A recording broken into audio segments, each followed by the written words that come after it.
Welcome to Manga Machinations! This is episode number 515, and this week we're doing a manga in motion on Wicked City. I'm Dakazu, and with me is Dar Fox8 Hello, everybody. and Seamus2389. Hello. Hello, everybody. Morgana is out this week, so while she is out, we will be looking at the For Adults animation movie, Wicked City. I have not seen this movie in a long time, but we'll be talking about that in the main segment.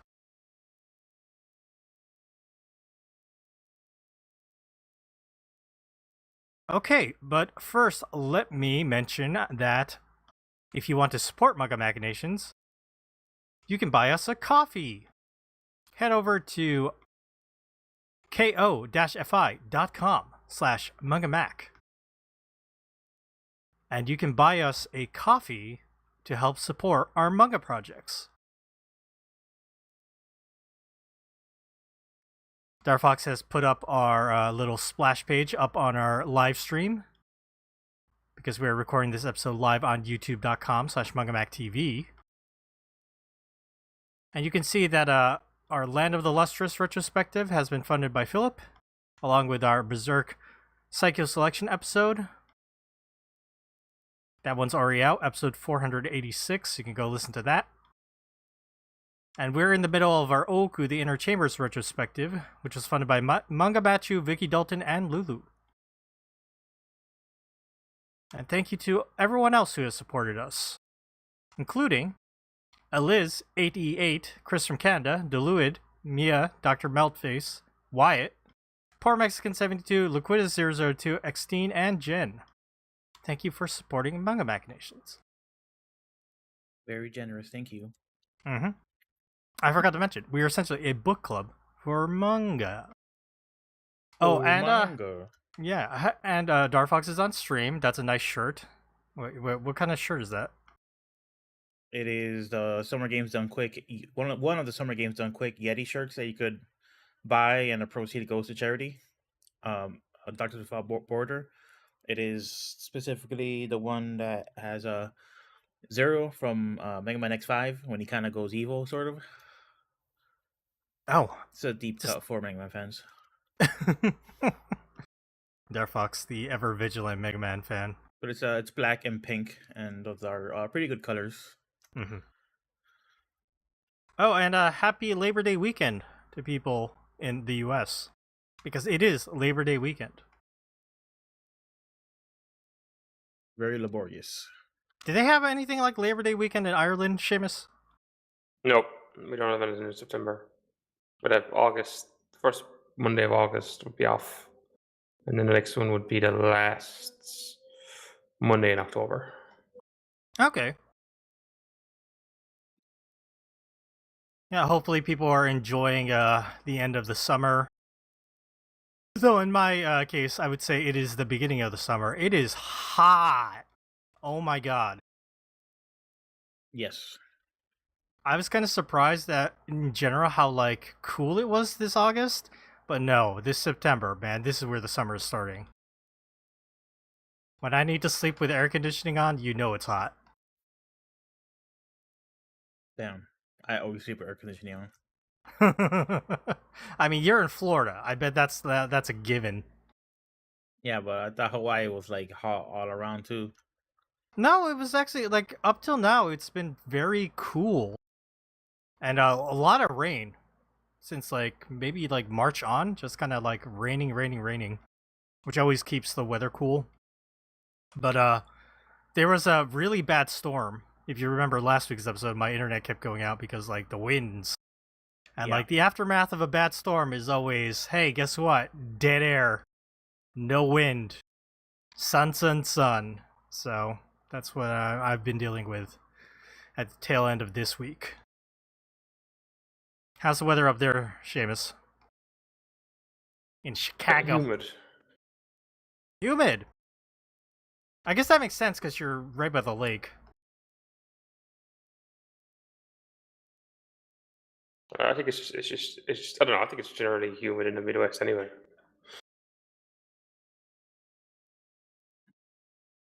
I'll have to take your word for it. I've never been there. Definitely human in Florida. I guess. Wait, Chicago counts as the Midwest. I've been to Chicago a couple times. Yes, Chicago counts the Midwest. Okay. All right. Let's move along from our blabbing, like little interlude talk. Let's get into some what you been reading. Darfox, is there something you want to talk about? I'm not even going to ask if it's a manga, because we didn't even read a manga this week. Yeah.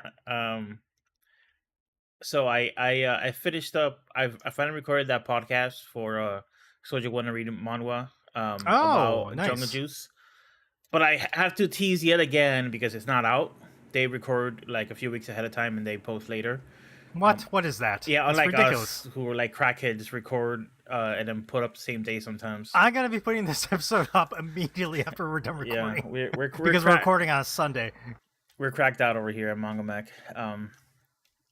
But yeah, I'm still gonna tease it. I do want to talk to Dogzu about it, and like kind of like all the twists and stuff that happens in Jungle Juice. But if you actually want to hear a sneak peek of it, you could go watch our Elden Ring playthrough because I did talk to Dogzu a few weeks ago, a lot about the plot of Yes. Jungle Juice. While we're running around the world of the shadow of the Erd Tree. Which we're almost done with. We're literally at the very end, but we are at the end of that game, and that final boss is no joke. That's gonna take us a while. They're an SOB, but we did get some progress. We know how to fight them, I think now. So we'll see what happens. But hopefully soon I could have my big talk about Jungle Juice because we had a great discussion on Soju. So I'm eager for them to post it, and I want that out there. It was a lot of fun. That's a good podcast. That Soju Wanna Read Manhwa. Perhaps you heard of it. Good folks. Yeah, done by our friends Marion and Amber. Yep, definitely. Very nice. Did you want to talk about Alien Romulus? I could. I watched that last night. It was quite good. Might as well. Since we're in the movie mood this week, it was quite good. It's probably the best way for them to make a modern alien movie, in the sense that it's mostly just a spooky movie with very uncomfortable scenes. Just a horror movie, but there is a little bit of lore, a little bit of connection to the overarching, or including stuff that might happen in Prometheus and Covenant and that kind of stuff. I think most audience don't really want more of that stuff. They don't really want more Prometheus, but they just want like people walking around a space station or spaceship and getting killed by an alien, and that's what this movie is. It's really well done. There's a couple really like clever set pieces that you could tell somebody had an idea. You could tell somebody like watched Aliens a lot, and they're like, "What if this happens?" And they put that kind of stuff in this movie. Just fun little twists on all the familiar, stuff from the Alien movies that we know, like the fact that the way the facehuggers work, the fact that the aliens have acid for blood, all that stuff is still here, but like they just do fun little neat things to play around with them and have a brand new kind of surprising set piece. It's a really nice looking movie. It's very technical. It definitely has a real big hard on for like the 70s sci-fi aesthetic, because a lot of the computer screens and stuff are very chunky, low resolution. Like it doesn't look anything like Prometheus looked, that had like holograms and nice high def displays. This is trying to look like the original Alien movies that came out in the 70s and the 80s. And it does a good job. It looks great. It has a really good look, and one of the repeating motifs, or one of the repeating plot points in alien movies is like the androids, the synthetic life forms. A lot of times they're untrustworthy, they're sketchy. Sometimes they're totally reliable and fine. And this movie does a great job of doing that as well. one of the main characters in the movie is an android who this is minor spoilers. I'm just talking about the very premise of the film. Um, it's an android who is like an older model and he's defective. He was basically fished out of the garbage by somebody, and they fixed him up and they gave him one directive to look after his daughter. But that guy who fixed the android is now dead. The main character is that daughter, so she's hanging around with this android whose one directive is to do what's best for this girl. But the problem is that he's defective, and now she's old enough that now she's taking care of the android. So it's this young woman who has like the big sister relationship with this android who normally would be very capable and very smart, but because he's like a garbage android, it's almost like she's taking care of a child. And that dynamic putting them in a dangerous situation, where their lives are at risk, and the android's one directive is to take care of her or do what's best for her, brings up like pretty fun and kind of interesting dynamics and kind of surprising situations. I think they did a good job with it. I highly recommend it if you ever liked any Alien movie. Saying that's kind of a crazy statement because there's been a lot of Alien movies and some of them are really different. But I will say this is definitely kind of like a refined Alien movie in that like it just does what most people want out of Aliens. It's spooky, scary, kind of gross stuff that like hard to look at sometimes. Really, really like visceral, like, oh god, that's a terrible way to go out, kind of kills. And then with some action and explosions, a little bit of like that James Cameron Aliens sprinkled in. It almost feels like it was this. I don't mean this to sound like a negative, but it almost feels like it was made by committee in a way that like it has to hit all the bits, right? It's like 60% Alien, it's like 20% aliens with action, and then like the rest of the percentage is split up between like all the other Alien movies that aren't as popular, but those elements, those little sprinkles are still in there. There's even some elements that will remind you of Aliens 4 Resurrection, which is like famously like I kind of like that movie, but people hate that movie. There's even elements of that seem kind of familiar. Didn't Joss Whedon write Aliens 4? That would make sense actually. Now I want to Google that. I'll Google that once we move on. Just for my verification. I'll Google it while you talk. Finish your thoughts. Yeah. Yeah. I'm pretty much done. But I will reiterate that like if you've ever liked. Yep, I was right. Joss Whedon. Yeah. Yep. Not directed. A lot of directed. fucking sense. Not directed by him, but yeah, you could definitely see a lot of his writing in that film. Now that I think about it, I must have known that already. Now that we're talking about it, just seems like a familiar trivia bit. But yeah, it's like it's refined. Like we had to go through Prometheus and Covenant, two films that are kind of a mixed bag, really nice looking, really interesting at times, but not great movies and not great Alien movies. We had to go through that, and then a new director, or a different director, not a new director, but a director who isn't really Scott. Really Scott's like involved. He's like a producer, but he's not directing it. To get Alien Romulus, which is yeah, I think this could be a start of a new franchise. Not franchise, but like a new series of movies, kind of like how the Scream movies had like a reboot where it had new characters and the sequels kept following those new characters. This movie could do that, I think, and I kind of hope it does. Way more than Prometheus or Covenant or anything like that. Doesn't this take place before Aliens? Yeah, so it takes place but after Alien. Correct, in between the first two Alien films. Again, I'll spoil you the very premise if you don't want to hear it, then just skip ahead. The very premise is that the company Weyland-Yutani goes to the wreckage of the Nostromo, which is the ship in the first Alien movie, and they find that same alien that Ripley like shot out the airlock. It can survive in space. This might have been in the comics or some shit, but this is the first time they showed it in the movies, where because the alien is like the perfect life form, it can survive in the vacuum of space. It just goes into like deep hibernation, so that it's effectively dead. But the scientists, being greedy corporation scientists, they revived the alien, and of course the alien got free, and that's what the Romulus is. Romulus is a space station that the alien fucked up. So like the original, it's almost more of a sequel than the second Aliens movie, because it's direct, the threats coming directly from the first movie. The corporation like found the original alien and fucked around with it, and characters unrelated come across the Romulus space station, and they have to deal with the shit that happens. It's good. I recommend it. Nice. Maybe we should take a look at the Alien comic books for left or right. Ooh, that's a. They got like 30 years of comics, I think. I don't know where we could start.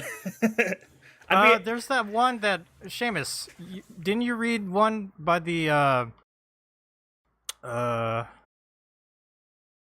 my god, I'm blanking on this so hard. You know, the guy. The Godzilla. Are you thinking of Mike Magnolia? Or you're thinking the guy? Yes, one? that's the one. Mike Magnolia? Yeah, the There's guy a who Mike did that Mignola thing with the one. guy with the arm and the son of the devil. Hell Salvation. boy. Yeah, thank you. Oh my god. What's Sorry, it go called? ahead, James. Alien Salvation? Alien Salvation. There's a Dave Gibbons one. There's the one by the guy who did the Godzilla comic. I think there's like a few others I haven't actually. They're meant to be good as well. They're all like miniseries. They're like 3 or 4 issue runs. Yeah, I feel like that's like a good avenue. You don't want to like a long running continuation like story for Alien. Just get one story in and get out. Doctor, are you an Alien movie fan? I forget. I know you don't always like horror movies. I don't like horror movies. I have seen Alien 1, 2. I think I saw part of 3. I saw 4, but I was really drunk and I barely remember it. That's probably a good way to watch it. Yeah, either I was sober or drunk, but I don't remember a lot because it Okay. was crazy. And then Prometheus I saw in theaters, and that was yeah, I agree with you. That's a mixed bag. And so I dropped. I didn't see Alien Covenant. Okay, yeah, I think that you should you should definitely watch this at some point. I think you would enjoy it. You remember Prometheus had a couple scenes that were really like hard to watch. Yeah, I know, like the surgery scene. I will call it the surgery scene. There's a couple things in this movie that try and replicate that or top that. Where it's just full like body horror. Like, oh my god, like this is like how could somebody do this? It's okay. I don't care about spoilers for this. So like, I saw the Red Letter Media half in the bag on this. Yeah, I heard So they I like know it. the spoilers. We won't mention them here, but like some of the stuff they mentioned, it seemed like, I don't know, like because they were not hot on this movie. Yeah, I like you heard are. that they didn't like it, so I don't. I don't know what your deal is. You should go watch that video and see like what they say. I probably will. I haven't watched their videos in a while, but I probably will. Right, you just saw Alien Romulus yesterday, so it makes sense. Okay, anything else, Star? No. Okay, what about you, Seamus? Anything this week? Nope. All right. Well, I have a huge thing to talk about this week, which is not. I do have a manga to talk about, but that's tangentially related. That's the word, right? Tangentially? Yeah. Tangentially? Transentially? Tangentially. What? Okay. Okay, now I can't say it. Sometimes you say a word and you're like, is that the right way to say it? Tangentially. Tangentially, okay. I mentioned this last week while we were not recording, like off air, but I started watching Kamen Rider Black Sun. Because, you know, a couple weeks ago I watched the Shin Kamen Rider movie by Hideaki Anno, and yeah. So on Amazon Prime, they have Kamen Rider Black Sun, which was, I believe, the newest. I forgot if they've done a series since then. Hold on, let me just double check. Let's go to the Kamen Rider Wiki. Got all the Kamen Riders there. All 50 of them. Okay, yeah. So there have been a couple like proper Kamen Rider shows, like since Kamen Rider Black Sun came out. But Black Sun was a series that came out in 2022 and is a dark reboot of Kamen Rider Black, which is the 8th Kamen Rider series. And yeah, so a couple weeks back when I finished Shin Kamen Rider, I was a little bit on a Kamen Rider high. I was like, what else can I watch that's readily available? Oh, this is that Kamen Rider Black Sun. And yeah, Darfox, the main character, Kamen Rider Black Sun, is played by actor Hidetoshi Nishijima, who you and I know from What Did You Eat Yesterday, the live-action drama series. He plays Shiro-san. Mm-hmm. I was like, I like that actor. I didn't know he was a Kamen Rider. Let's check this out. And oh boy! You don't know what you're getting into. I think you and I had talked about how, like, yeah, there's a really political Kamen Rider series or something. Yeah, this is it. This is the one. To explain to Seamus, so like I said, this is a reboot of the Kamen Rider Black Sun series that came out originally in like the mid 1980s. It was the 8th Kamen Rider series total. Stars Kamen Rider Black is the 11th Kamen Rider. Let's see. What synopsis should I read? Okay. This is from this is on the front page of like the Kamen Rider Black Sun on Amazon. Because with Amazon Prime you can watch all 10 episodes of this. The year is 2022. It is an era of chaos, half a century after the government announced the coexistence of humans and kaijins. Kaijins are like the monster people, the monster of the week that attack, like, the Spider-Man or the Batman. Uh-huh. Like the classic Kamen Rider series. So, like, yeah, it takes place in a world, the modern world, 2022, where Japanese people coexist with kaijins. Aoi Izumi, a young human rights activist calling for the elimination of discrimination, meets a man named Kotaro Minami, the one called Black Sun, who is a candidate for the Creation King, the next Creation King. The truth about Creation King and the kaijin hidden within 50 years of history, and another imprisoned Creation King candidate, Shadow Moon. His encounter and reunion with Kotaro will eventually break the status quo within society. Okay, so Dar. There are a lot of terms thrown out there. Yes. But the actor you and I know plays Kotaro Minami, Black Sun, Kamen Rider Black Sun. His brother is Nobuhiko Akizuki, who will become known as like Shadow Moon or Kamen Rider Shadow Moon. So this show takes it jumps between 50 years in the past in like the 70s. And so how do I fucking get into this? The kaijin are facing discrimination in modern Japan. There's like literal like protests, like parades of anti-kaijin demonstrators yelling at, and then there's these kaijin who are protesting. It's like, we deserve the right to live, in this society too. And so it's very politically charged. The villain is the prime minister. And mind you, this came out like a month after former Prime Minister Shinzo Abe was assassinated. And they didn't change things, as far as I can tell. Like, it's pretty ridiculous in that sense. And after I finished watching, I would look for like people's opinion online. And of course, people are complaining of being woke and shit. So that's stupid.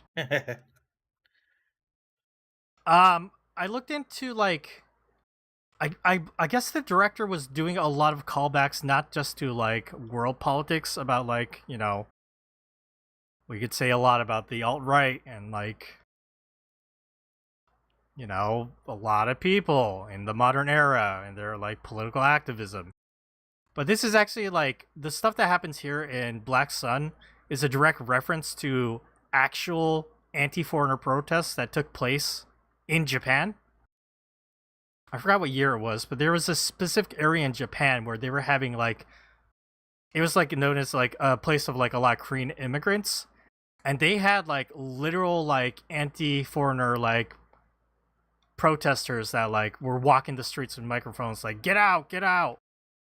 There's even a scene in the first episode where like these people show up to the this girl who's the young human rights activist, obviously a call to Greta Gerwig. And they show up at her school and they're like yelling outside the school as like, this school tolerates kaijins, you know, this school is trash. And that like that actually lines up with like protesters who would like hang out like a school that would like have Korean students in Japan where they were doing these same exact protests. It's pretty wild and nuts.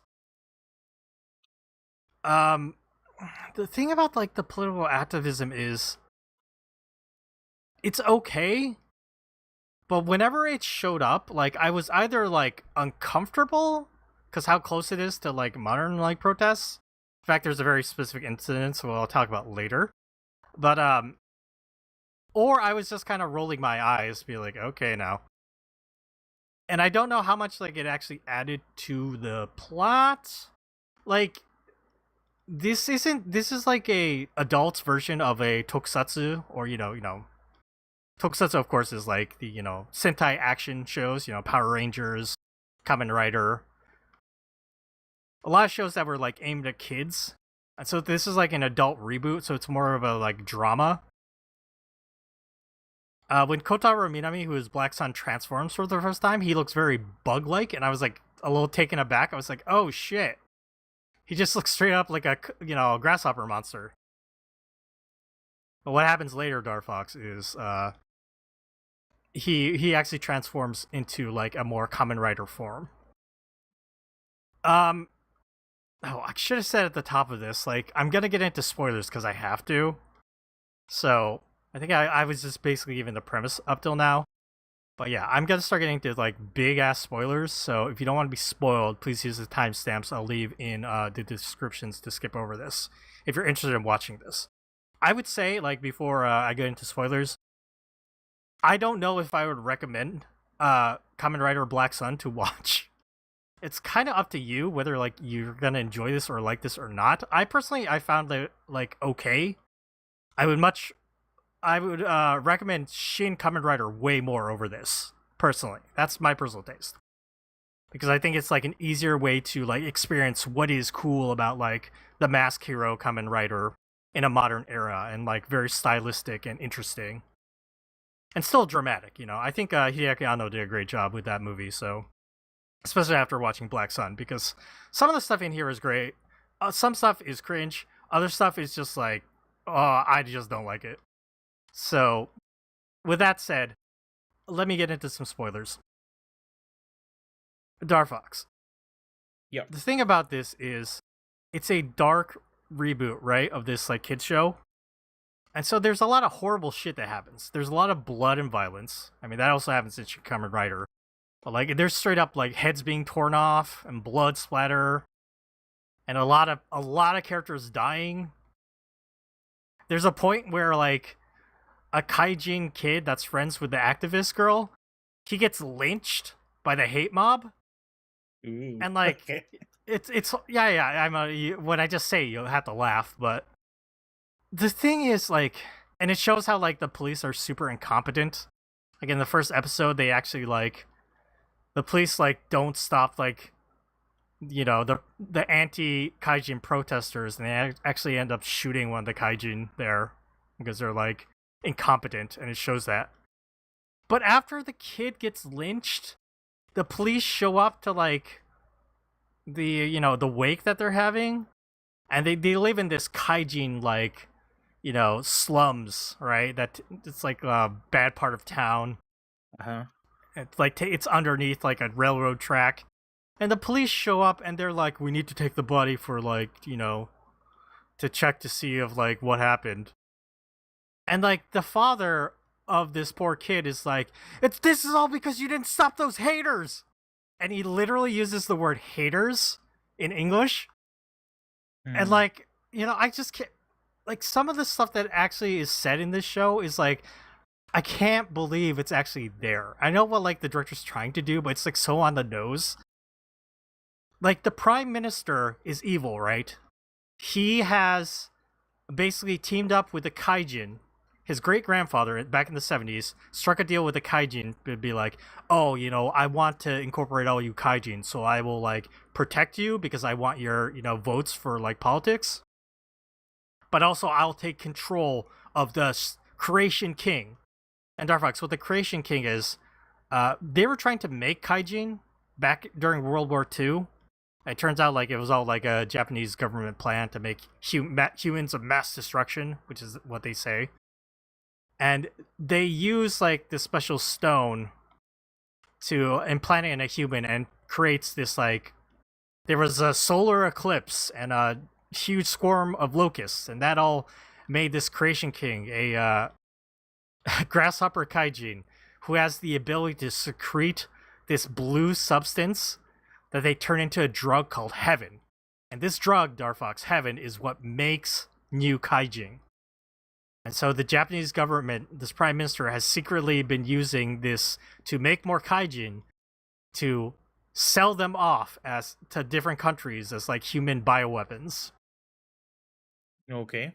And the current prime minister is part of this. Like, he was involved in a plot that takes place 50 years ago where like the main characters like existed from like, the 70s Japanese communist activism that was happening within the college students. I talked about this a little when I talked about that, the Red Army manga. But yeah, like, sorry, I'm jumping around all over the place because there's so much to talk about. But basically, the current prime minister in 2022 is like, he has like this meeting with the young activist woman, and he's like on camera, he's like, oh yeah, let's protect the kaijin. But then it shows him like, he has like human captives, and he's like, round up all the homeless and useless LGBTQ community, and that's exactly what he says. And we'll use them because they need humans to feed the Creation King, so they can turn into the drug Heaven. And also they also take these unwanted, undesirable humans and transform into kaijin.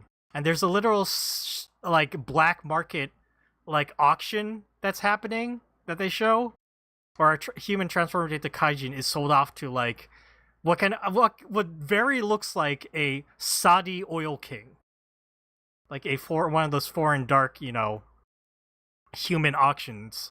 Mm-hmm. So like a lot of that kind of stuff.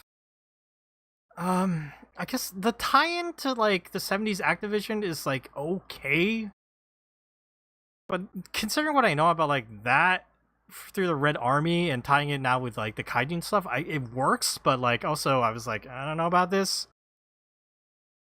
The main character, like the Black Sun, he has like a younger version that's back in the 70s, but his brother Nobuhiko is played by the same actor because back in the 70s they get caught, and once he gets caught, he's fed Heaven for 50 years to keep him younger looking. So he looks the same back in the 70s and then back in the current century. Yeah, I don't need to talk about like what happens in the whole plot, but I know Seamus might like this, so I guess I will talk about something in the end. Shadow Moon, the one who was caught, and he used to be like a 70s activist and wanted to make a world for kaijin, tries to lead an uprising against like these kaijin who basically teamed up with the prime minister and like sold out the rest of the kaijin world to make sure that they can still exist. He basically takes over like the kaijin group and is now like, we're gonna wipe out the humans. The humans will be subjugated to us. We are more powerful. I will become the new Creation King, and then we'll keep making kaijin. And then Kotar, our main hero, Kamen Rider Black Sun, is like, no, we should kill the Creation King. We should just live out our lives, and we will be gone. That is my ideal. So they have the big showdown. Black Sun kills Shadow Moon, his brother. And then when Black Sun goes to destroy the heart of the Creation King, because he is a candidate for the next one, he becomes the next Creation King. And it's left to Aoi, the young human activist, whose parents both get, like, her father turns into a kaijin, gets murdered. Her mom gets murdered in front of her right after she is transformed into a kaijin. So she becomes a kaijin. And now she is left alive, and she has to kill this man that she befriended, Kotar Black Sun, who now became the Creation King. Because when you become the Creation King, you don't have your own memories. You have no will of your own. You're like a, non-will deity. And so the Creation King is gone. Okay? The former the prime minister, who's the bad guy, was like, lock up all those LGBTQ. Like, his involvement with, like, kaijin human experimentation and his grandfather's, like, dark history gets exposed to the public. He tries to, like, figure out, what are we gonna do? And then he gets murdered by his own party, or he gets set up to be assassinated by his own party. And then he's quickly replaced by his second-hand man, who, like, and then it just shows that, like, things continue.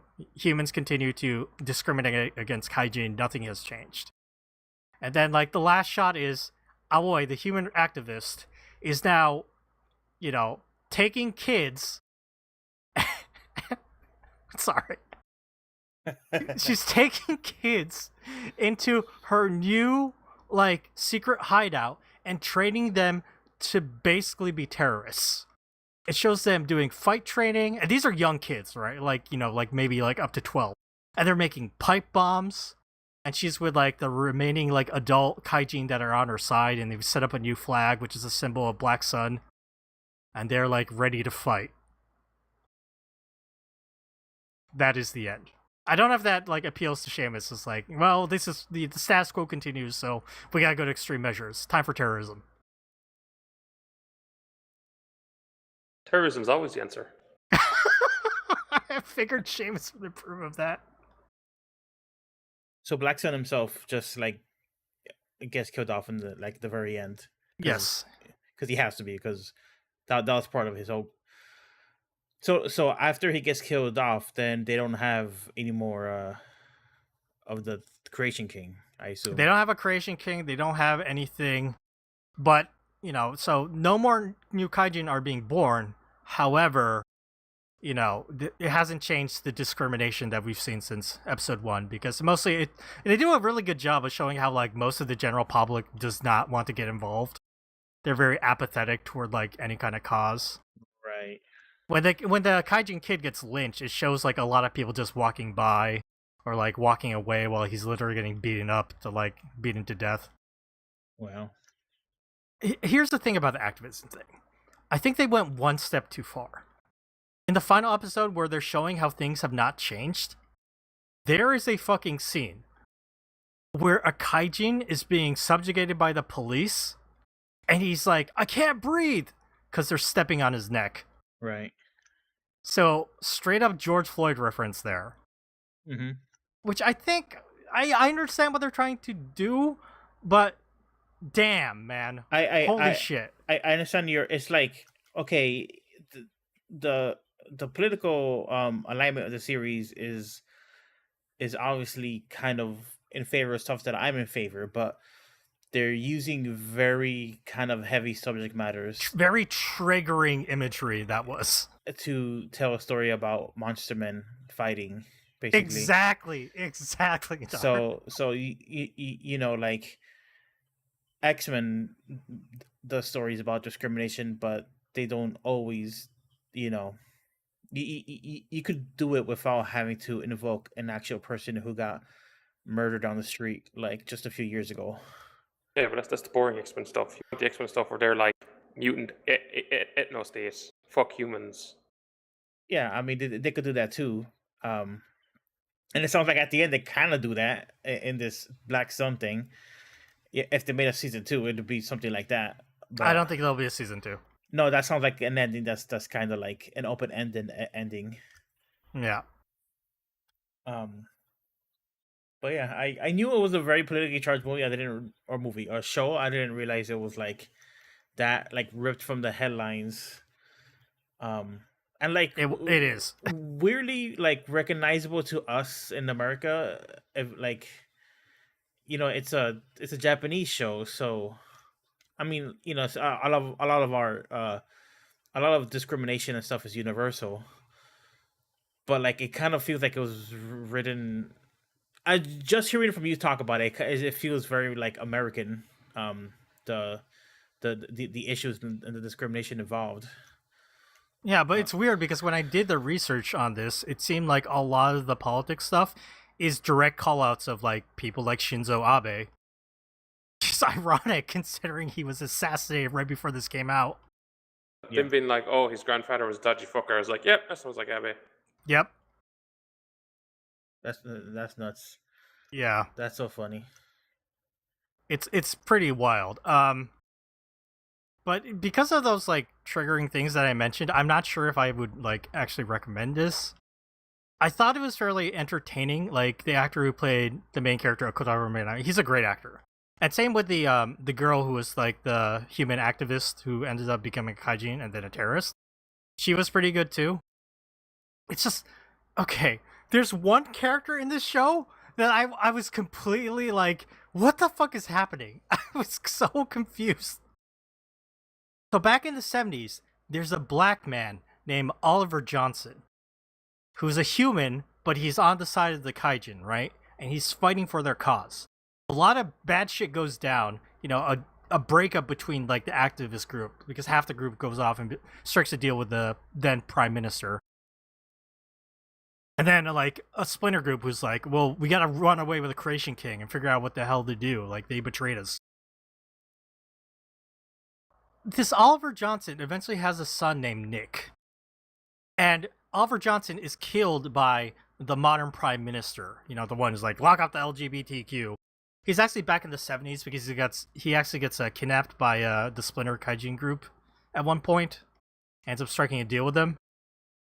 So, he's just like a spoiled political kid who ends up being like, a bad, corrupt politician.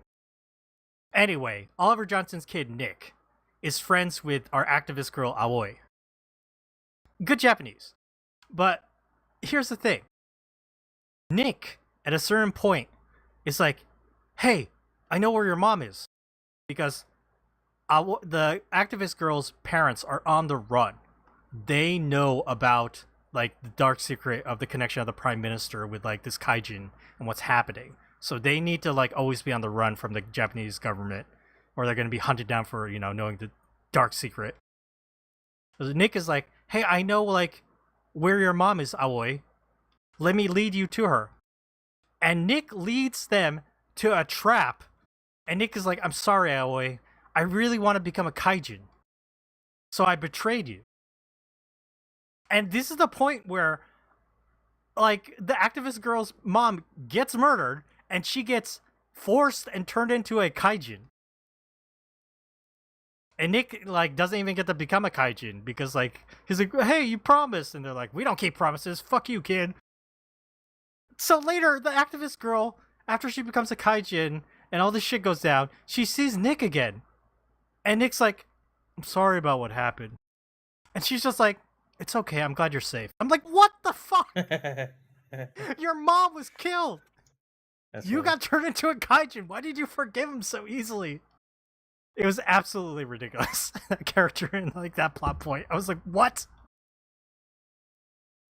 Okay, that's probably the point. Like, more so than like any of the possible triggering content of like this show. That plot point alone is what like maybe throw my hands up in the air, going, what the hell? So there you go. And yeah, I think I've said everything I need to say about Kamen Rider Black Sun. It's a lot, Dar, as you can tell. Sounds great. Sounds absolutely great. I don't. That's like it's mostly drama. There's like there's not a lot of fights, and even the fights are not like flashy action that you would think of Kamen Rider, like Rider Kick or anything like that. It's like scrappy brawls. They turn into kaijin, but they're just tackling each other and like pounding on each other like on the ground and shit. Mm-hmm. It's very real, but then it's surreal because they're dressed as kaijin, as like monsters in costumes. So I don't know. I don't know. Maybe maybe I will feel better about it, but like I think I still stand by the fact that Shin Kamen Rider is probably like, you want to check out Kamen Rider for the first time, just go watch that movie. You'll probably enjoy it. And maybe you'll be into this, but warning about all the political stuff that's gonna like affect you or not. Maybe that you'll be into that. Maybe you won't. I don't know how much it added to the series personally. I thought it was very confusing because they keep jumping back and forth between the timelines, and you're like, what is happening? Who is that? There's a lot of characters to like keep track of, and they throw out names like like everywhere. But yeah. Moving on from Kamen Rider Black Sun, though, I did get back to reading a Kamen Rider manga. Did you know, Darfox, that there is a Kamen Rider manga that's currently the longest running tokusatsu manga series called Kamen Rider Spirits? I just sent Darfox a link. I did not know that. It's a manga series done by what was his name? Kenichi Murayada. I remember reading Murayada's manga, soccer manga Oretachi no Field, back in the 90s. He has a good art style with like the character faces, like a lot of handsome looking dudes with sharp chins. So perfect choice to draw a Kamen Rider manga. And Kamen Rider Spirits started in 2001. Still ongoing. It is not done. There's still new chapters of this coming out. Let's see, originally published in magazine Z from Kodansha, which magazine no longer exists. And now it runs in Monthly Shonen Magazine. Also, it was Kamen Rider Spirits, and now it is New Kamen Rider Spirits. But this manga takes place after the 7th series, Kamen Rider Super 1. And it basically wraps up some of like the plot points from like the series up to that. And it mostly focuses on the birth of the 10th rider, Zekros, ZX, Kamen Rider ZX. And how ZX teams up with all the other Kamen Riders, and they battle against the Badan Empire, which is the main villain from the Kamen Rider Zekros series. So it's got all the riders, and it's got like a bunch of chapters based on all of them. You got Kamen Rider 1, Takeshi Hongo, Kamen Rider 2, Hayate Ichimonji, Kamen Rider V3, Rider Man, Kamen Rider X, Kamen Rider Amazon, Kamen Rider Stronger. You got Sky Rider and Kamen Rider Super 1, along with Kamen Rider Zekros. They're all battling against like the bad, the leader of the Badan Empire, Great Leader Judo. And it's pretty good. Darfox, you have his screen up on from the first chapter of Kamen Rider Spirits. They had 16 volumes of Kamen Rider Spirits, and then they went to Shin Spirits. Darfox has that first chapter up with Kamen Rider 1 doing a Kamen Rider. Looks pretty good, right? Mm-hmm. Pretty good. I feel if you want like a good Kamen Rider manga, this is a good one. You get to see all your Kamen Rider characters. They're all battling with, no longer being human, having go through endless battles, protecting the humans they love. A lot of sacrifice, a lot of tears. And then like the overwhelming spirit to keep fighting. Kamen Rider. I need to cleanse my Kamen Rider palette, Darfox, after Black Sun. So I got back to reading this, and it's entertaining. It's entertaining in a very simple way. It's a good stuff. Yeah, so there you go. That was my week. It was a week of Kamen Rider. Wow.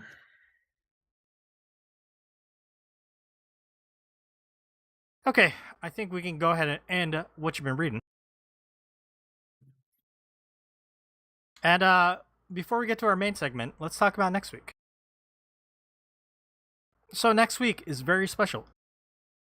We are celebrating our 10-year anniversary.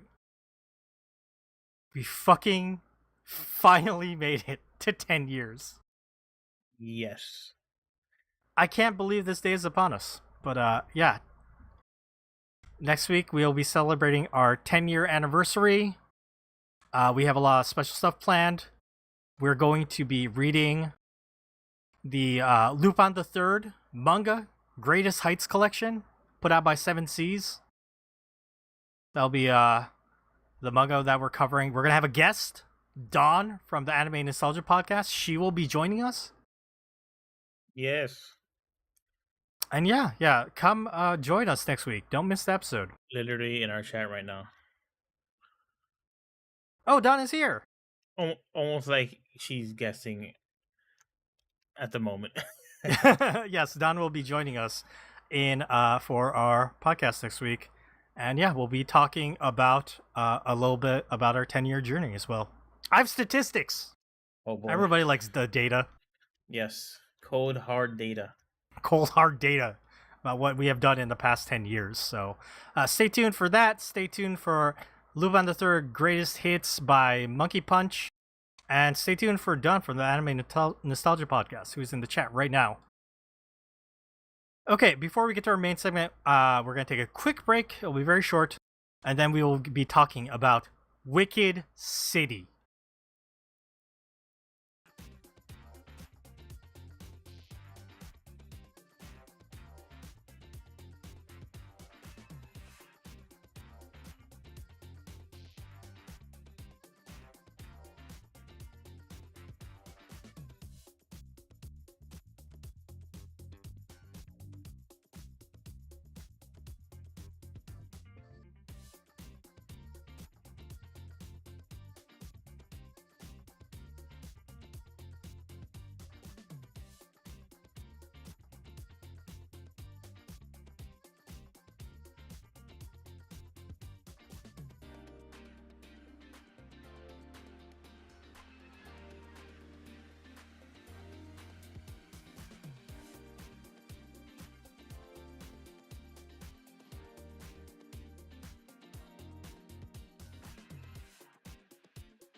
Okay, everybody, we are back.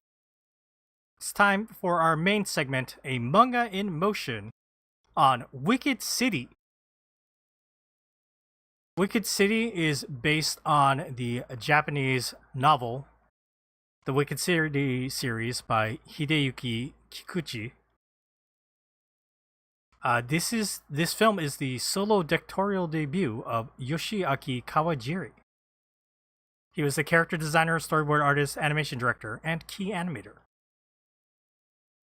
And something I realized while we were watching this movie, because we watched this together, Darfox, Seamus, and I, Yoshiaki Kawajiri is the director behind Vampire Hunter D Bloodlust, which is one of Morgana's favorite movies. So she might have... Don in the chat is popping off for Kawajiri. Yeah, Morgana might have enjoyed this, though I don't know. Let me give a quick plot synopsis of this movie. I don't know if I mentioned. This anime movie came out in 1987. Let's see. It is available to watch on High Dive, where they have both the Japanese and English dub. It's also available in other places like Amazon Prime, but on Amazon it's only the dub version.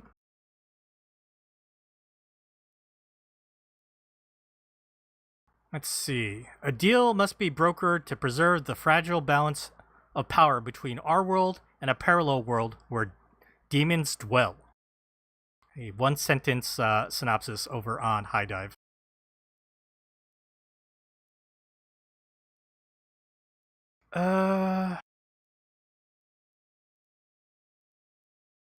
Yeah, let me just explain. So, in the creative universe of Wicked City, or Yokai Toshi, there is a parallel world populated by supernatural demons. Don says it is also available on Retro Crush for paid subscribers. Which I think, yeah, we were looking that up. So, parallel world, demons.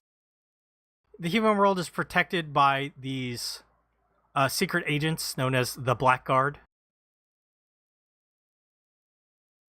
And our main character here in Wicked City is Renzaburo Taki, a man with a huge chiseled chin, and we thought he was in his 30s, but he was actually like 25. He works as a sales agent during the day, but his true identity is a blackguard. And in this movie, they are about to sign a new treaty. Every 500 years, they sign a treaty to preserve like a peace between the demons and the humans. And he must be the bodyguard for a human. What was he called?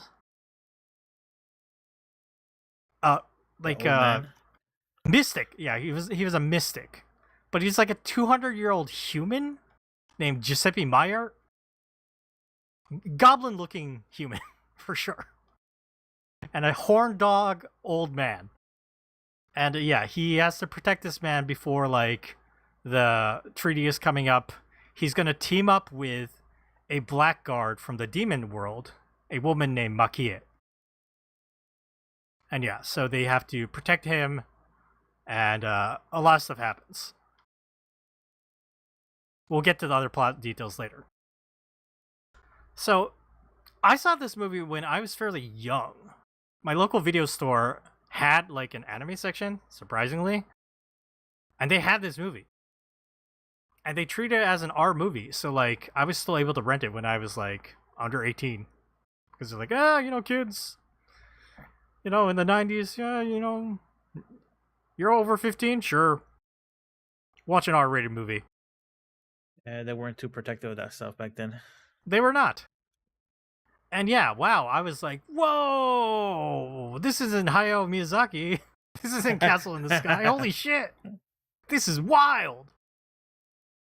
And I remember like many a times over like sleepovers, I was asked to like rent this movie so like we could watch it with all our friends and be like, "Whoa, holy shit, this is crazy." I mean, really, that's kind of like the main demographic for this movie. Don is cracking up in the chat. Yep. Sorry, Dark. Go ahead. I was just saying that's kind of the main demographic for this movie. Like it is Horny an adult. teens. It is an adult movie, but like if there's an added shock value to it, then it carries the movie a lot further away. Yeah, it was really interesting rewatching this as adult in their 40s. So Not quite as shocking. no, that's what you were saying, Dar, as we were watching the movie. Is like based on every like you had seen like some weird commercial or something for this. Yeah, back in the day when you didn't have like a TV guide button on your controller, you had to just switch through the channels manually up and down or punch in the number of the channel. There was the one channel that was the catalog, that was the TV guide that would just scroll through all the channels and what they're showing in the time slot, and that's how you would figure out if your show's coming up or if there was some sort of programming change. And it was usually like half of the screen was a scrolling TV guide, and the top half of the screen was usually ads, infomercials, or just even like local stuff, like come to your local car wash kind of stuff. But occasionally you get like weird like toll-free numbers you can call, and even sometimes it will be like pseudo phone sex lines and stuff like that. So sometimes it was like edgy adult stuff that they would advertise there. And there was one specific ad that's like, call this number so you could order like hardcore anime from Japan. And Hardcore anime. yeah, the ad is probably floating around somewhere. I could probably try and find it. I should have tried before the podcast, but it's basically like, if I remember correctly, they're mostly showcasing Akira and Wicked City. And there's certain scenes that are just like burn into my brain that they like show, like you know the scene early on in Akira where like the guy gets gunned down by the police and he just starts like popping into like he pops like a blood sack, like that was shown in the commercial, and I remember it really stayed. Like, I was like, whoa. So that's like my one introduction to Wicked City. And that whole presentation that stayed with me my whole life. I was like, okay, this is a hardcore, gritty movie. It kind of isn't. It's definitely adult. 1 second. Yeah, okay. Well, Fox takes a pause. Seamus, did you know anything about Wicked City besides the Hong Kong version that we watched a couple weeks ago? I think I read some book about like anime a few years back, and I think they mentioned this. I don't really remember the context. Okay.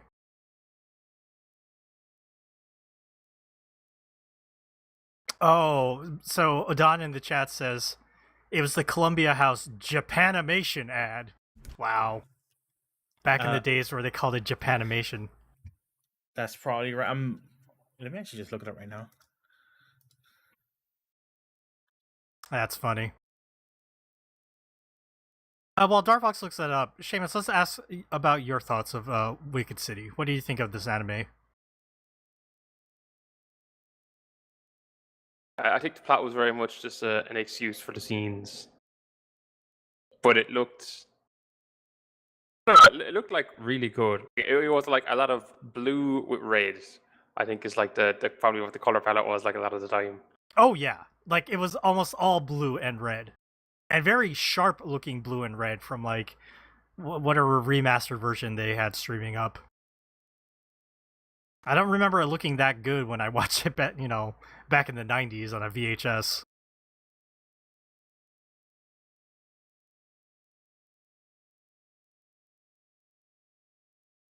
I think, to be honest, the Hong Kong version was more interesting.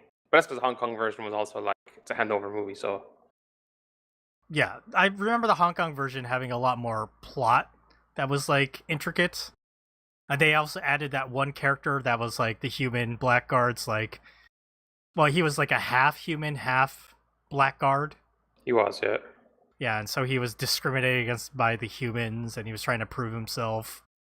And the bad guys was trying to get him to turn to, like, the demon side and whatever. And there was a woman who turned into a pinball machine and a bike. Yes. And an elevator. it's kind of nuts that the Hong Kong one had way more going on for it than this movie. There's just so much shit in the Hong Kong movies. Like they couldn't help themselves. Yeah, in comparison, Wicked City is like there are a couple action scenes and they're very good and well animated, but they're pretty subdued. Kind of like in general, even like the adult sex stuff was also like subdued. Almost tasteful. Almost, almost. almost. Like if there wasn't like the vagina teeth coming out later on, it would be like kind of tasteful.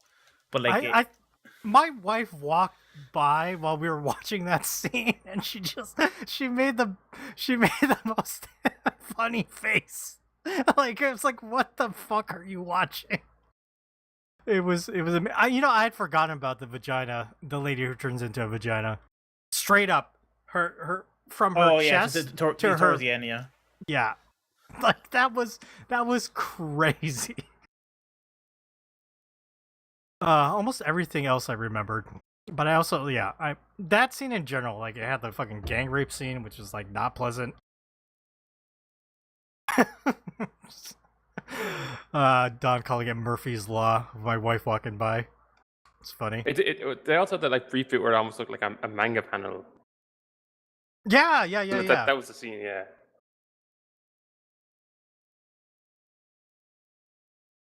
But yeah, let's talk about some like things that we noticed while we were watching. And then also compare it to the Hong Kong version. Obviously, none of us here have read the original novel series, but I can only surmise that in the novel series, they had the Spider Woman and that opening scene where like our human character has sex with this woman, and it turns out she's actually a spider lady. Because that was also in the Hong Kong version.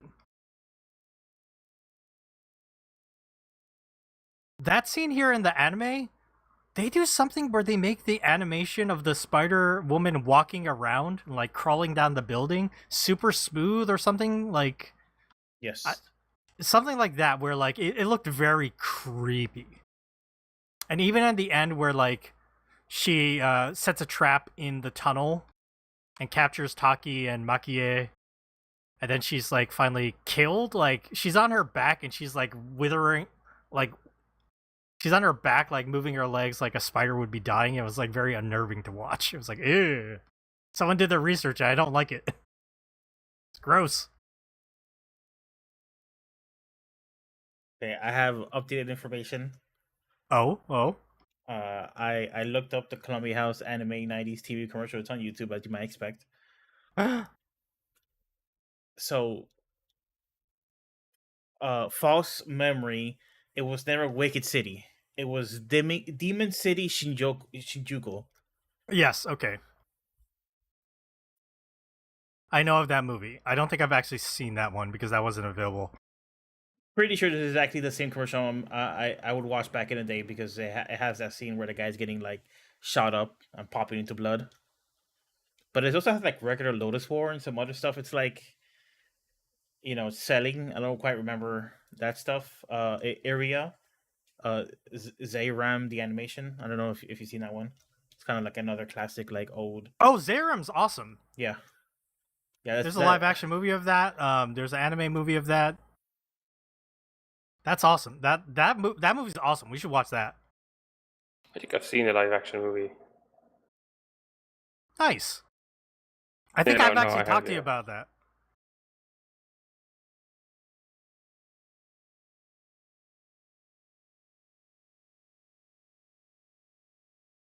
I'm not that familiar with Demon City Shinjuku, so I don't know if Demon City Shinjuku has like the sex stuff or sexual content, I should say, instead of just saying the sex stuff. Jesus.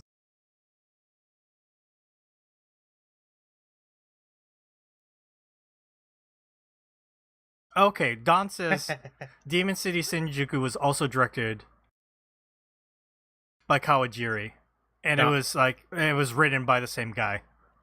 Don, surprise guest and fast checker for this podcast. Yes, thank you, Don. She's pre-gaming next week. Is all she's doing.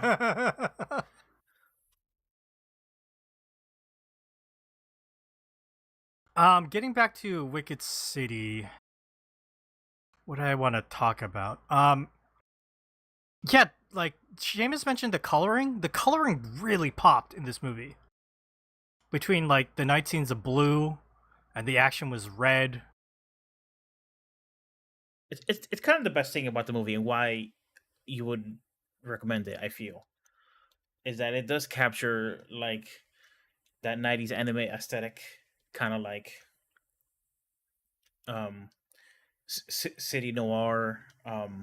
It is moody. It is like a mood. It's strange. Like I was expecting this to be like nothing but like blood and tits and gore, but it's more like a moody movie than anything else. And then there are those couple things here and there that like are just like you said, like assault, sexual assault, and stuff like that. But like overall, it's just like, do you want like a adult moody movie? This movie's like that's the best thing about it. I feel. Also, the monster designs are very well. I won't say they're unique, because even from like the beginning, we're like, oh, this is straight up John Carpenter's The Thing, with that one guy's head like sprouting tentacles and upside down. One of them has to be a direct reference. Like it just has to be because it's just like just a drawing of like the famous head spider thing with the snail-like eyes, the eye like tentacles coming out. Mm-hmm. Yeah, it's just exactly that. It looked amazing. It was well animated. Same with like the monster at the end, very creepy looking.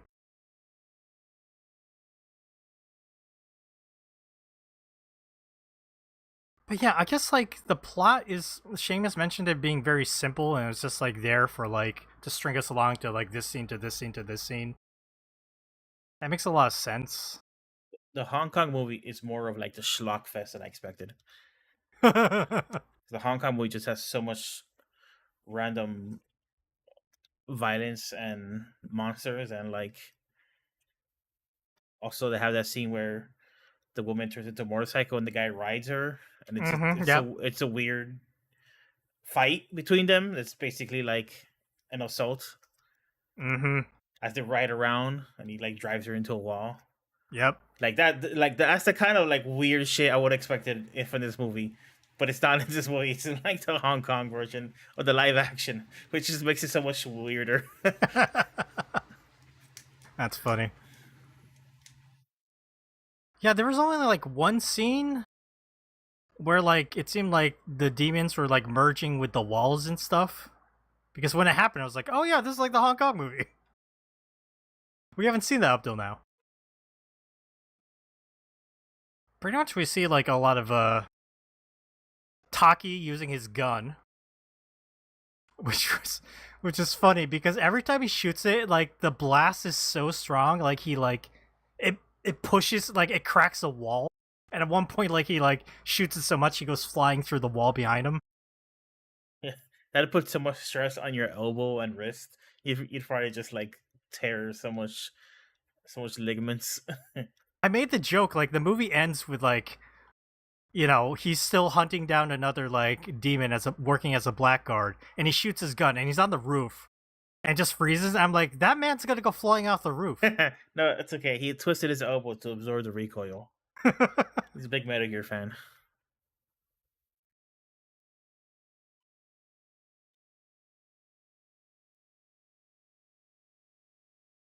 Oh, Don mentions that the author is also in charge of like the original Vampire Hunter D novels, which makes a lot of sense.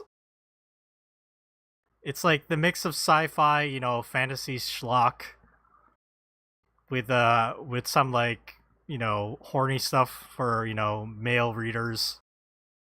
I can see Yuki it. Kikuchi. Dark Side Blues.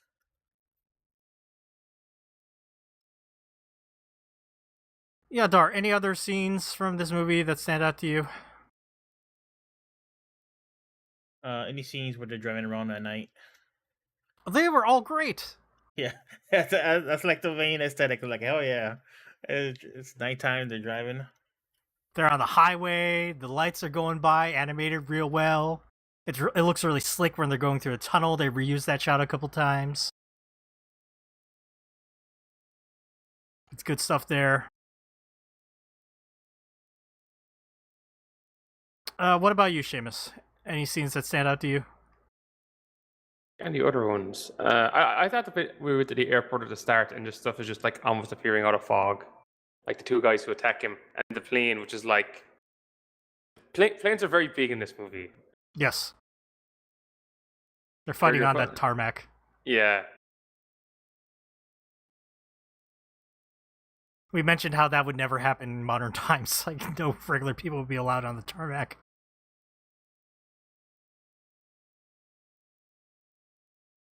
The other scenes that were particularly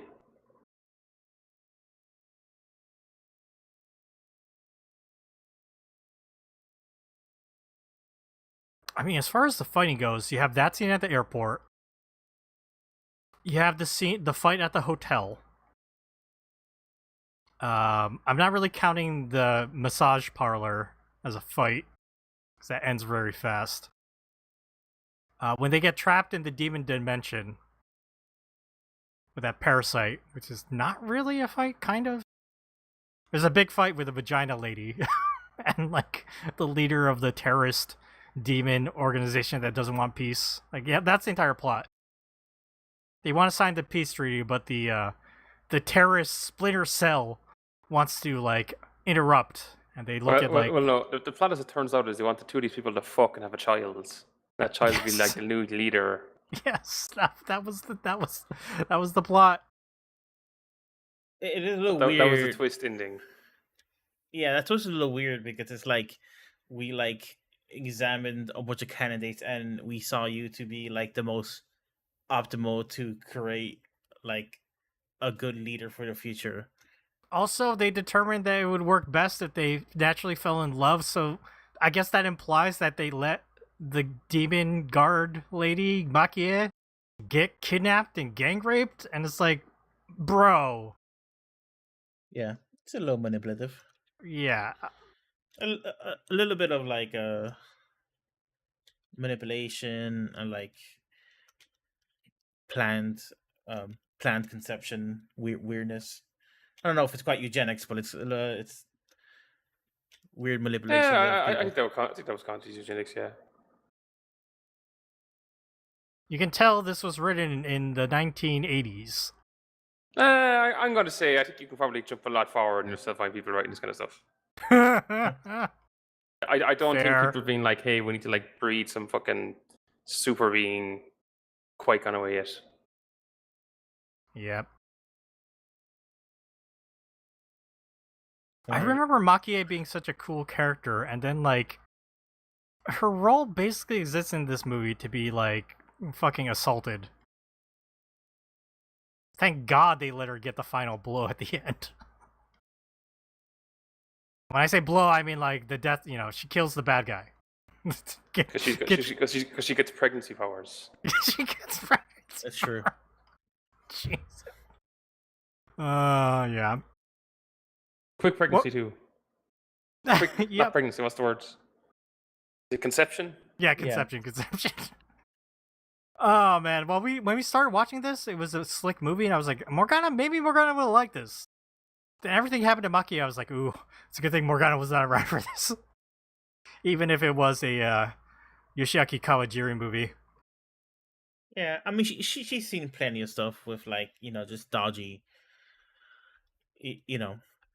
Dodgy material. Right. When you go back in time, you kind of expect an unfortunately poor portrayal of women sometimes, and just like really thin character, like backstories and motivations. Yeah. So like it's possible, for the aesthetic and for like some of the moments, she would have enjoyed it.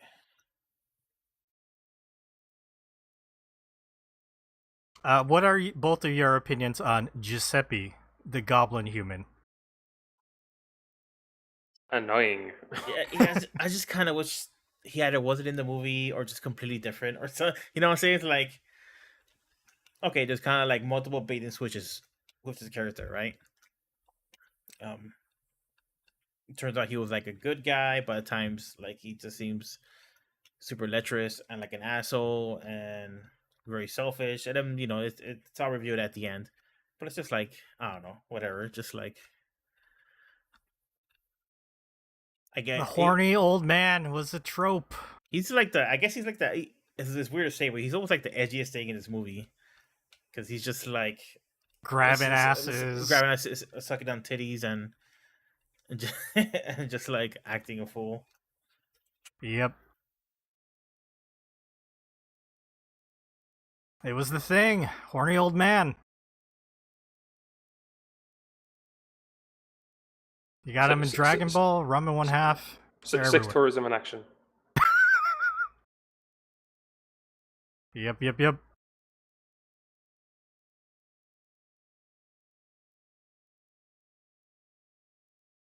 Does Taki even have a character? I'm thinking about this. Our main human guy with a gun. No, stoic man of action. Kind of useless man of action. He's strong in a fight, but like he gets tricked like almost every time. When they attack the hotel, he gets knocked out before coming to the rescue. He's powerless when they get trapped in the demon dimension. There's just a lot of scenes of him getting like knocked out or his gun gets knocked away.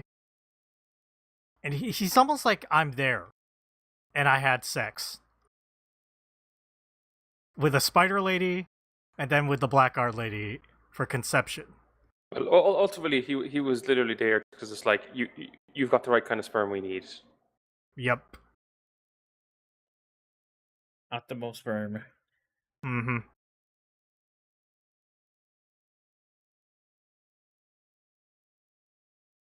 Yep, Don mentions how, like, Giuseppe is like Hoppo, Cypher, and Rama in an adult movie. Yep, 100%. They're always, like, tiny. And they're always, like... Oh, man, Giuseppe. In an adult movie, you don't always have somebody to, like, bash them over the head before they do something truly heinous. And be like, stop it, you old pervert. And then it's like, eyes into, like, spiral swirls and birds flying around their head. No, he's just being a pervert, yeah. That part never happens, so they just keep on being a pervert. But good for him, he has electricity powers that he uses at the end.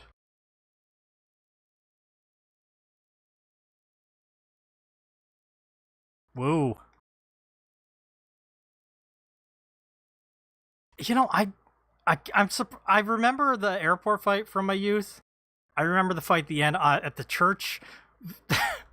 I could not stop talking about the church at the end. It's like Giuseppe brought Taki and Makie to church after like they got ambushed and beaten to a pulp in the tunnel by the spider lady. And they're like, "Are we in a dream? I don't know, but we're gonna have sex." They're having sex at a church.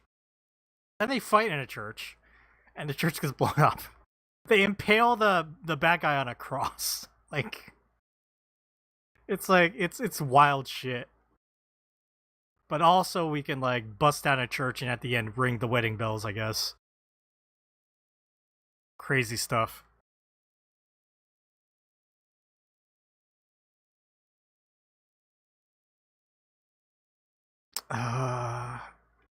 What else? When they get stuck in, like, everything from when they get stuck in the demon dimension to, like, freeing Makie from the gang rape and the vagina lady, like, I don't remember any of that. Like, I must have cut that out of my memory. Because that little parasite that was in, like, Giuseppe and then, like, turns into a giant tentacle monster, it's like, that was some wild shit. I was like, what? Huh?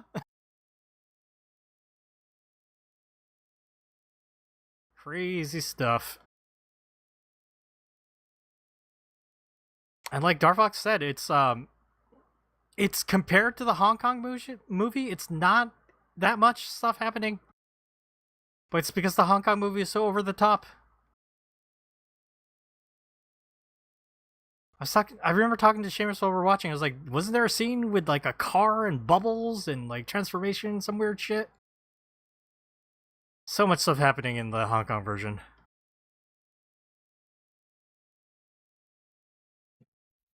Anything else to mention about the Wicked City or Wicked City, Dar?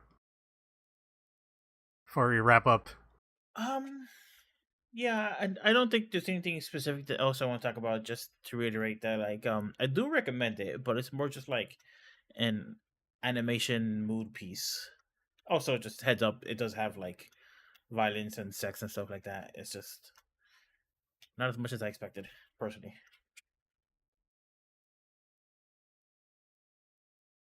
What about you, Seamus?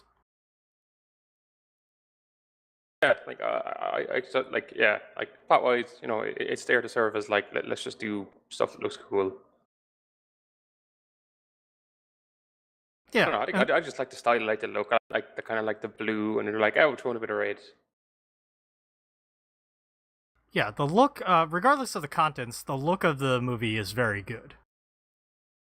If you're gonna come here for anything, come here for the look of this movie, and maybe be warned about some of like the assault content. Though it's not that graphic. I think the most graphic thing is the tentacle monster. But also just like the plot points of what happened when she was like abducted and stuff like that. Even if it's not super graphic, it's bad enough that it's even happening. Yeah, Don makes a good point in our chat. This is definitely one of those movies that people propped up as this is what anime is for a long time. Just sex and violence.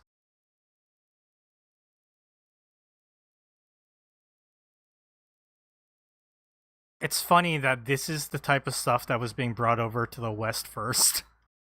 As opposed to like so many other things that were like existing during this time, like plenty of Gundam shows and stuff like that. Like, Western fans won't get this. Where's Heidi? Why don't they bring Heidi around? Since we got Wicked City. Yeah. Anna Green Gables, is that American or Canadian? Oh, that was the Japanese. Yeah, I remember the Japanese version of that. I don't know what the original story is from. Oh, it is Canadian, yeah. I guess the last thing is like we saw a long time ago we watched the movie Ninja Scroll, which is another one of like these anime movies that's like adult action, sex, violence. How would you compare this to that, Darfox, if you can remember that movie? Ninja Scrolls is way more action oriented, and yeah, I think Ninja Scrolls is what I expected as far as like action and sex level. Mm-hmm.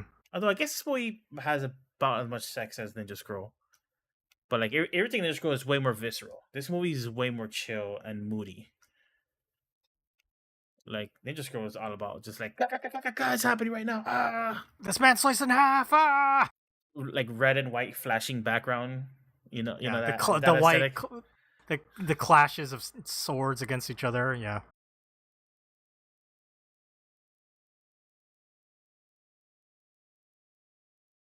Maybe when Morgana's out again, we will watch the other movie, Demon City Shinjuku. Because I don't think I've ever seen that one. And another Kawajiri movie might be interesting to go through his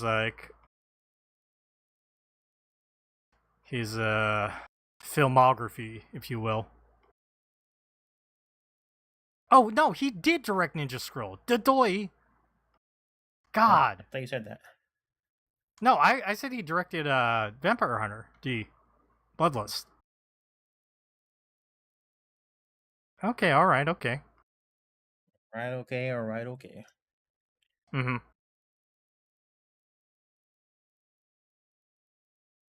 Dar, do you recommend this over the Hong Kong version? Two completely different recommendations. I wouldn't recommend the Hong Kong movie for mood. I would recommend it just for weird practical, for schlock. Yeah, weird practical effects, costumes that look really bad. And it's like blackface. Not really blackface in that movie, but a lot of stuff Oh, that the looks like lady. black. Yeah. Just it's just like that's the movie you need to like watch with a group of friends and be like, what the fuck am I watching? This movie, like you can watch on your own and just like, oh, that was interesting. You could get a lot of all of it as far as just like, you know, the animation and stuff like that. Well said. Well said. Anything else to add, Seamus? I don't know. I prefer the Kong Kong one. Like, I think it's a lot more interesting in terms of plot, and Okay, just looks more interesting in general. Yeah, it doesn't have the animation or everything else. It's just like Tri-Hark being like his time thing is in that movie. If you watch enough Tri-Hark movies, you'll notice around a certain period, clocks appear a lot, and that movie literally has clocks attacking people. It does. Yeah, I'm glad I got to rewatch this. It was nice revisiting something from like my youth. Get to re-examine it again with you guys. That was fun. Glad we got to talk about this. All right, I think we will go ahead and end this episode then. Thank you to Darfox and Seamus for joining me this week. Huge shout out to Don in our YouTube chat for chiming in and giving us some facts. Thank you, Don. You can look forward to hearing Don next week on our 10-year anniversary episode, where we will be discussing 10 years of Manga Machinations, along with the manga Lupin III Greatest Heights. So look forward to that next week.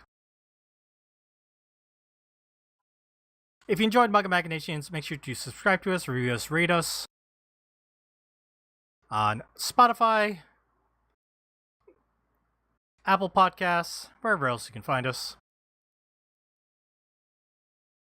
Don't forget to subscribe to our YouTube channel where we record these podcasts live, youtube.com/MangaMacTV.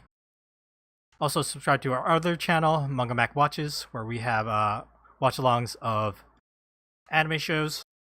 Check that out.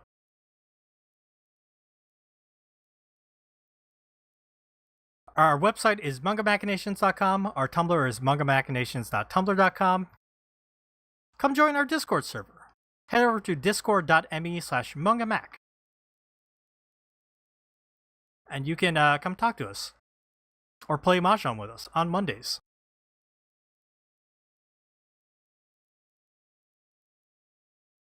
If you have any questions, send them over to mangamachinations@gmail.com. If you want to support us, buy us a coffee. Go to ko-fi.com/mangamac. And you can buy us a coffee to help support our manga projects. Or if you want to follow us on social media, follow us at Manga Mac Podcast. That's Manga MAC Podcast.